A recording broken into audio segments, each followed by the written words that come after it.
दोस्तों, आप जरा सोच के देखिए कि अगर आप अपने फैमिली के साथ वर्ल्ड टूर पर गए हों समुद्री जहाज से, कोई अपने फैमिली के साथ, कोई अपने माता पिता के साथ, तो कोई अपने बच्चों के साथ, तो कोई अपने बीवी के साथ या कोई अपने दोस्त के साथ, और थोड़ी दूर चलने के बाद आपको पता चले कि इस जहाज में जानलेवा वायरस फैल चुकी है, तो आप सोच सकते हैं उस जहाज की मंजर और उसमें बैठे पैसेंजर की हालत क्या हो सकती है। वो भी तब जब उस जहाज को कोई देश अपने अंदर आने के लिए परमिशन नहीं दे रहा। आज ये वायरस पूरी दुनिया में हेडलाइन बनी हुई है। आइए जानते हैं इस वायरस को विस्तार से। 1 अप्रैल 2026 को जब अर्जेंटीना के उसवावा से ये जहाज निकलती है, उस समय पैसेंजर की संख्या क्रू मेंबर मिला के 23 देश और 150 पैसेंजर होते हैं।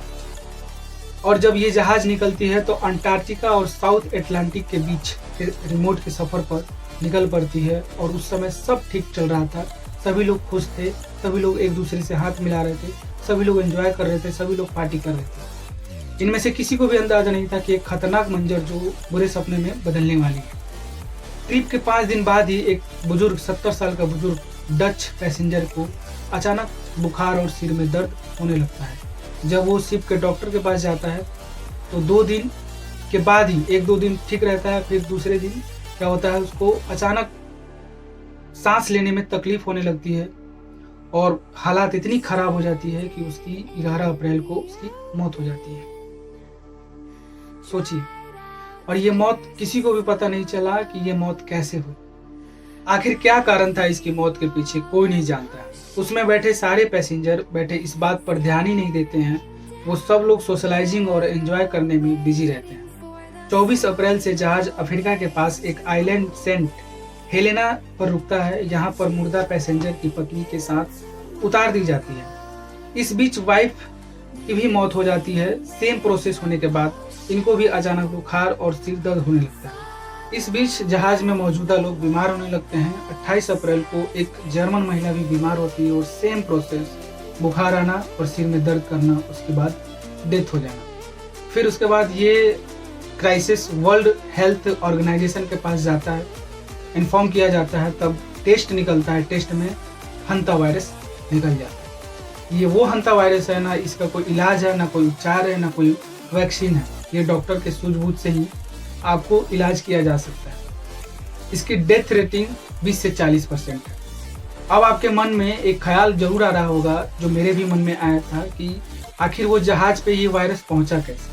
तो शुरू में आपको याद होगा, डच फैमिली, जो ओल्ड फैमिली थे, ओल्ड कपल, वो टूर से पहले एक जगह पे गए थे जहाँ चूहा का भंडार होता है। चूहा बहुत सारे होते हैं, वहाँ पे ये गलती से चले गए थे।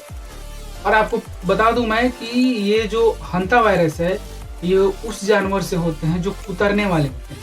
कुतरने इन द सेंस मतलब कि चूहा और ये गिलहरी, चूहा और गिलहरी में ज़्यादा पाए जाते हैं हंता वायरस।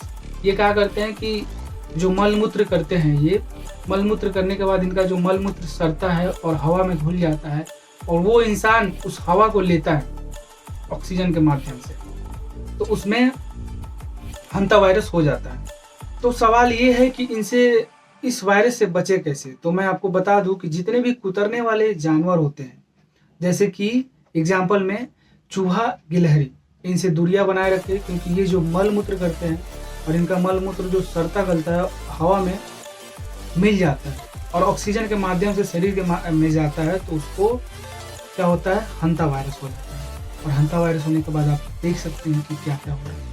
तो अपने आप को हाइजीन मेंटेन करके रखिए, घर को साफ सुथरा करके रखिए, चूहों को घर में आने मत दीजिए। अगर चूहा आ भी जाए तो हाथ में ग्लव्स पहन करके उसको भगाया करिए, तभी आप हंता वायरस से बच सकते हैं। तो ऐसे ही न्यूज़ देखने के लिए आप मुझे कमेंट करके फॉलो ज़रूर करें, सब्सक्राइब ज़रूर करें। अगर यूट्यूब पे हैं तो सब्सक्राइब करें, फेसबुक और इंस्टाग्राम पे हैं तो फॉलो ज़रूर करें।